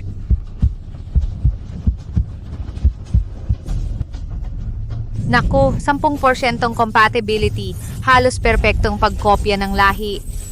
Kumikinang ang kamay mo. Nangako ka kay Nuonuo na hindi ka mawawala. Anak, ang kapalaran na ito, kasama kitang lalakarin hanggang dulo. Hanggat hindi ka umaalis, hindi ako lilingon.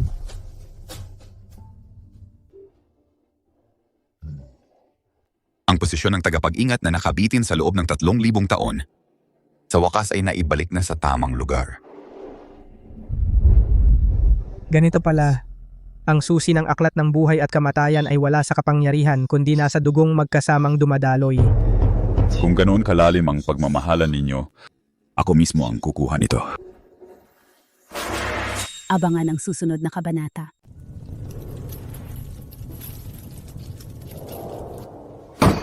Ang sinabi mo isang linya lang ang pagkakaiba sa nalaman ko.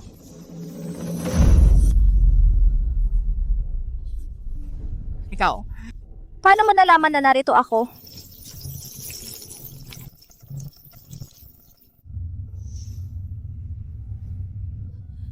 Sinabi ko na nga para pabawasan ang sentensya ko. Sa totoo lang trabaho mo yan, hindi yan kapalit ng pabor. Si Liu yan, ninakaw niya ang swerte ng iba, sira ang balanse ng buhay, bawasan ang biyaya at buhay. Huwag lalapit sa pintuan ng Su Residence ng 3 hakbang. At sa gabi, magkakaroon ka ng panaginip. May kakatok sa iyo sa panaginip. Si Pei Guanxing. Mula pa sa simula, ang gusto niya ay hindi ang batang ito. Magpatuloy ka. Kinolekta niya ang mga labi ng dugo ng Genhun General. Ito ay para wasakin ang pundasyon ng tala ng kapalaran. Ang mga kakaibang maling hatol ay pagsusubok lamang. Gusto niyang guluhin muna ang Genhun Seal. Siya ang susi.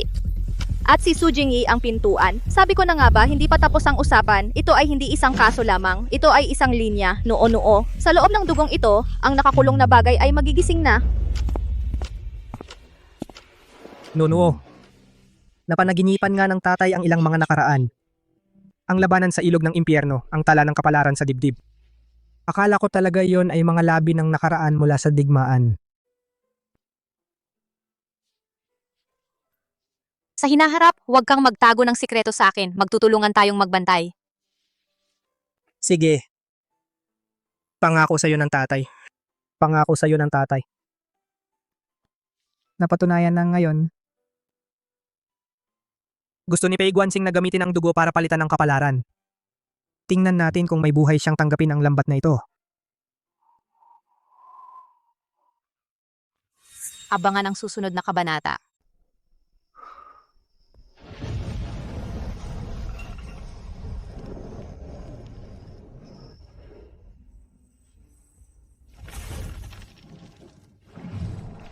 Anong nangyayari sa Pen Spirit? Huwag kang magpanik. Ito'y pagpapakita ng mga celestial patterns. Kinukumpirma ng Book of Fate ang resonance ng dugo. Kapag mas malapit ka sa iyong ama, mas matitiyak nito kung sino ang pillar ng sanhi at bunga sa mundong ito at kung sino ang hindi dapat. Tatay, ngayong gabi huwag kang lalayo sa akin. Anak, ngayon ang iyong kaarawan. Hindi ako aalis kahit saan.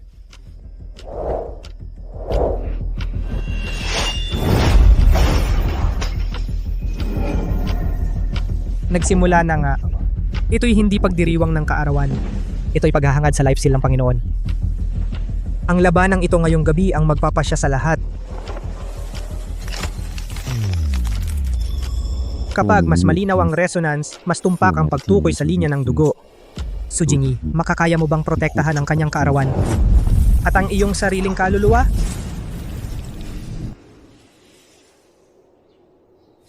Abangan ang susunod na kabanata. Pang-iwas sa utang to, masamang paraan para sa'yo talaga sinuuno. Mali. Ang dulo ng linyang ito ng sanhi at bunga ay nakaturo sa likod. Hindi sa akin. Kay Papa.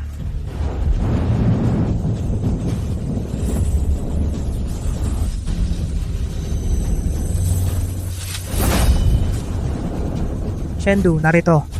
Pag-isahin ang formasyon.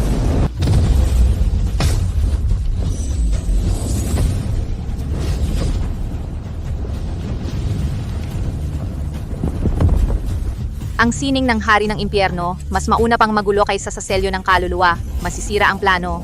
Magpatuloy kayo. Manonood lang ako. Di ako makikialam. Ang hatol ay nasa akin. Ang formasyon ay kay Papa.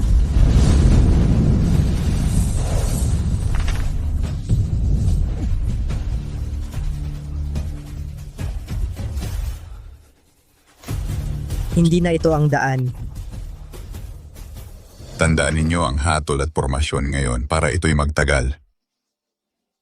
Papa, ngayon hindi ako lumampas, hindi ako nagkamali ng hatol.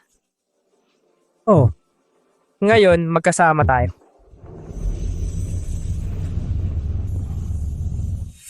Abangan ang susunod.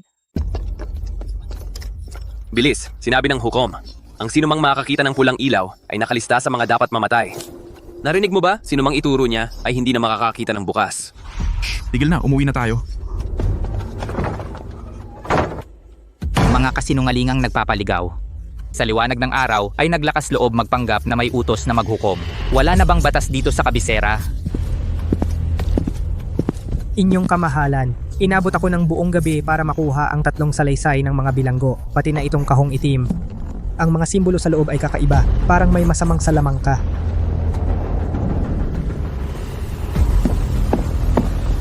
Peke na hukom. Ito ay tunay na peke. Ginamit ang pangalan ng ating hukom para manloko, ni hindi man lang niya naabot ang pintuan ng kabilang buhay. Noono, paano natin haharapin ang sitwasyong ito? Huwag mag-alala, tatay. Gusto kong balikan ng mga tala. Ang sinumang magnakaw ng papel, pluma o selyo ay mag-iiwan ng bakas. Tingnan mo, espiritu ng pluma. Bakas. Templo ng silangan.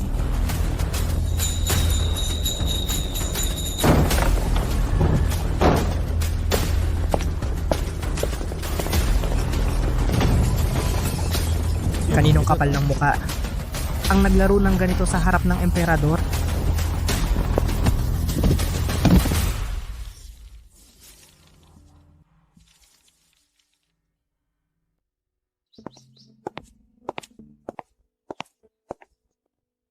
Ang mga nagpapakalat ng kasinungalingan ay ikukulong at ibabalik sa hukuman ng kamatayan at sino mang manghamak pa kay Binibining Su, papatayin.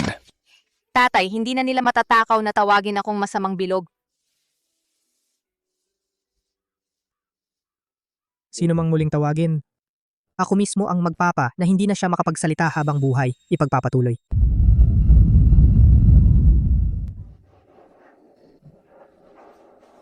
Huwag kang magulo. Kailangan pang matulog ni Nunuo. Nunuo, huwag ka nang matulog. Hindi ito paggulo. Ito ay pagtanggap ng Panginoon. Ngayong gabi, ito mismo, ilalabas ang lahat ng ari-arian. Hindi mapipigilan.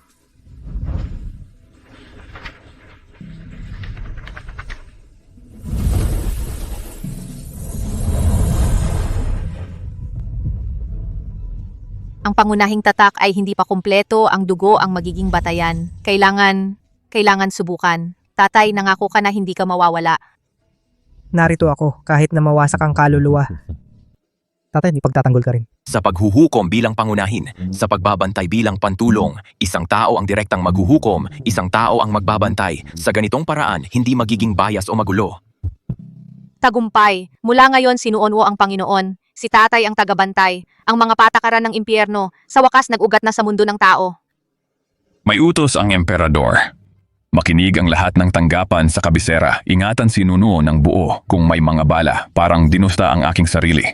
Tatay, kung gayon ako ba ay mas katulad ng isang maliit na swerte?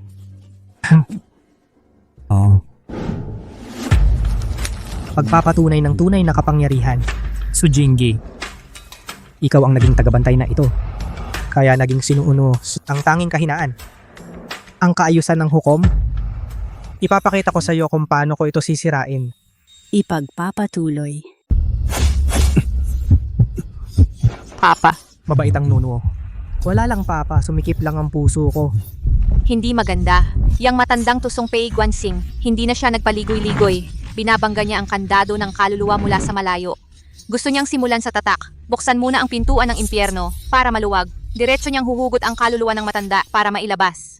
Binabantayan niya ako mula sa labas, parang naglalagay ng pamingwit para manghuli. Ang target niya ay ako. Masamang manghuhula. Huwag mong apihin ang papa ko. Papa ko siya.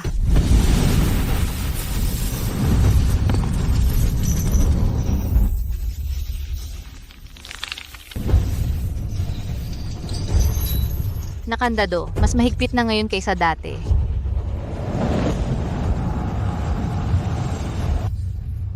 Naalala ko ang ilang daan Nunuo. Masakit ba ang mga daan para sa papa? Hindi dahil kasama mo ako ngayon. Kung gagalaw siya, hindi siya makakaligtas ng buo sa hinaharap. Ipagpapatuloy. Itay. Huwag kang matakot, Nuunuo. Malaki na si Nuunuo. Hindi ako natatakot sa dilim o sa mga kakaibang hangin. Kung malaki ka na, huwag mo nang hawakan ng mahigpit. Masakit na ang likod ko. 1,000 taong panahon na ang lumipas, ito ang aking panulat. Kung mabali ito, kayo ba ang magbabayad? Ang loob ay ipagkakatiwala ko sa general. Ang labas ay akin na. Hanggat ako si Shendu ay may hininga pa, walang sino man ang makakaabala sa inyo. Huwag kang mapagod, Tay. Kasama mo si Nuono. Ang bango nito. Sandali. Hindi ba't ito ang dati mong kinuha ng palihim? Sabi ko na nga ba ang talaan ng mga kabutihan sa impyerno ay hindi tumutugma. Nung panahong iyon, malala ang ubo ni Tay. Natakot si Nuono na baka hindi na siya magising. Kaya naghanap ako ng matamis na damo at pinakain ko si Tay. Ikaw pala ang nasa likod nun. Ipinagwalang bahala ko yun. Tama ang ginawa mo. Siya ay isang hukom at siya rin ang liwanag ng pagkatao. Sa susunod, ililigtas ko pa rin siya. Si Tay ang pinto ni Nonoo. Kapag nasira ang pinto, wala nang tahanan si Nono. Sige. Kapag kasama kita, hindi ako mahuhulog. Ipagpapatuloy.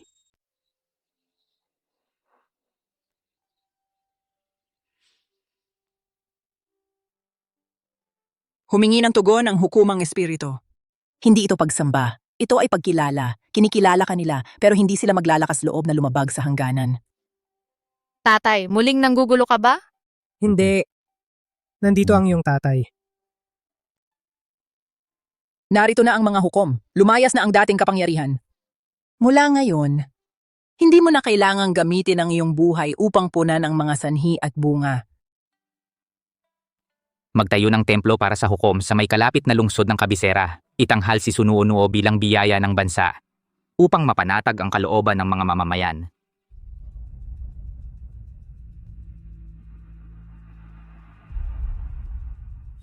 Ipagpapatuloy.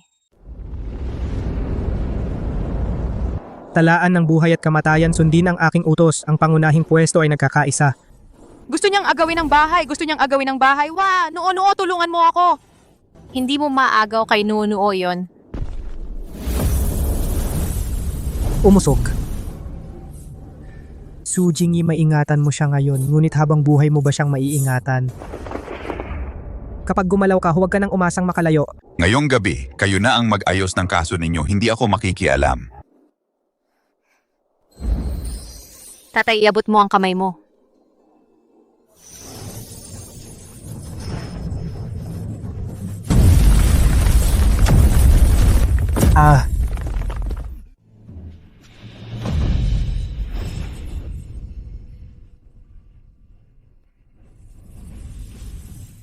Nakakatakot. Akala ko magpapalit na ako ng pangalan sa basahang sirang-sira. Huwag kang umiyak, yakapin kita, Nuo-nuo. Nuo-nuo. Nanalo tayo. Abangan ang susunod.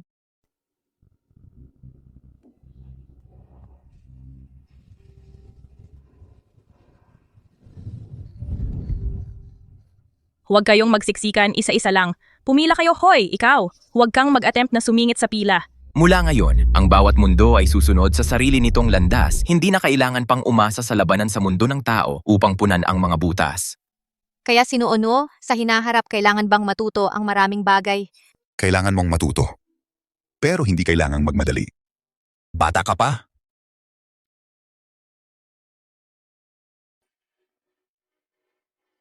Tatay ang bahala para sa'yo.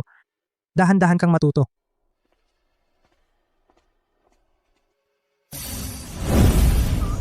Ang mga chismis ay tumigil na. Ang mga nagkalat na kaluluwa ay bumalik na sa kanilang lugar. Ang mga tao ay bumalik na sa kanilang tahanan. May mga tao sa Kabisera na gustong maghasik ng gulo sa gitna ng kaguluhan. Napatigil ko sila. Si Tito Shendo ang pinakamagaling. Maliit na bagay lang. Tingnan mo ang itsura niya. Ang tigas talaga ng bibig niya. Kaya sa hinaharap, araw-araw ganito, okay lang ba? Hindi na kailangang mag-away para manalo. Sige. Ipagpapatuloy. Pei Guansing? Sa ngayon, anong daya ang gagawin mo? Wala na. Natalo ng malinaw. At buong puso kong tinatanggap ang pagkatalo. Tio Pei, hindi ko maintindihan, Nuo-nuo. Napakagaling mo naman. Bakit pa kailangan mong agawin ang posisyong ito? Bakit mo kailangan sirain ang tala ng buhay at kamatayan? Nakita ko minsan ang isang maling hatol. Nooy puno ako ng galit. Akala ko'y kasamaan ng tao ang dahilan. Katiwalian ng mga opisyal. Nang maglaon ay nalaman ko na ang lumang tatak ay sira pala. May butas sa linya ng kapalaran ng langit. May gustong mag-ayos. Ngunit hindi magawa. Kaya naisip ko, nabulok na ang kaayusan ng mundong ito. Kapag nakuha ko ang kapangyarihan, Ako na ang magiging tuntunin. makakapuno ako sa butas na yon. At hindi tao. Ito'y ang hanay ng kulto ng pagbabalik sa wala. Tinuruan nila akong burahin ang sanhi at bunga. Akala ko'y maayos ang maling hatol. Nang maglaon ay nalaman ko. Ang gusto nila ay magbukas ng pinto. Pei Guangsing, matigas ang ulo mo. Ang inaayos mo lang ay ang gusto mo na perpekto, hindi ang daan para mabuhay ang lahat. Ang sapilitang pagtatahi ay lalong magpapalalim lamang sa bitak. Nagkamali ako. Ang daan ninyo ang tama. Tingnan mo, ayos na ngayon, hindi na kailangang mag-agawan at hindi na kailangang mamatay ang maraming tao. Kaya rin palang maayos. Kaya pala ang general na tagapagpatatag ng kaluluwa noong araw ay gusto na ibalik ang mundo sa mga nilalang. Pei Guanxing, mabigat ang kasalanan mo. Bilang hukom, hinahatulan kitang magpakailanmang manatili sa ilog ng impyerno, hindi na muling ipapanganak.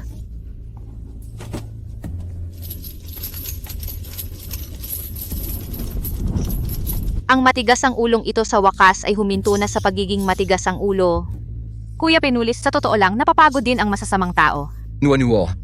Tandaan mo ang lambot na ito. Bilang hukom ng mundo ng mga patay, hindi ka kailanman maliligaw. Ipagpapatuloy. Mahal na hari, ang bagay tungkol sa kapalaran ay hindi dapat pag-usapan ng basta-basta. Basta't payapa ang mundo, ayos na. Ang daming tao! Tatay, hindi na ba nila ako kinakatakutan? Kahit takot, igagalang ka pa rin. Pero ang iginagalang nila ay ang katarungan, hindi ang kapangyarihang mahiwaga. Huwag kang magkakalat sa kanyang teritoryo. Nakita mo ba? Ito ang tunay na karapatan at katwiran. Sumama ka kay Nuunuo at busog ka sa mga handog.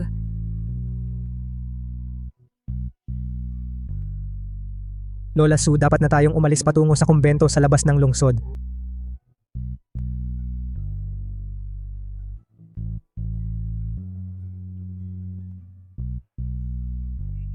Tatay, Haring Impyerno, kain ka rin ng Candy Hawthorne. Hindi ako kumakain ng mga bagay sa mundo.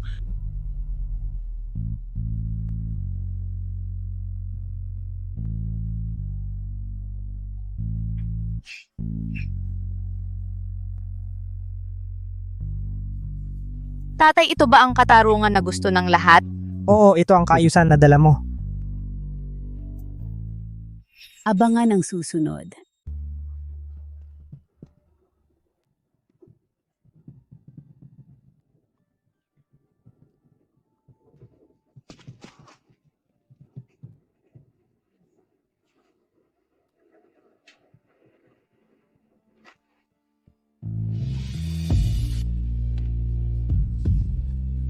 Mabait na siya ngayon. Tapos na ang lahat ng usapin sa pera. Magpahinga ka na rin.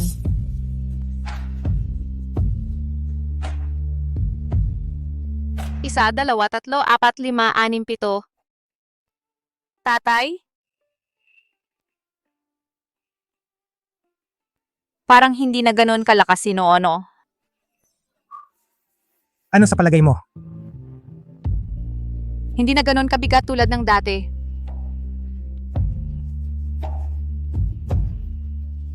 Mabuti iyon.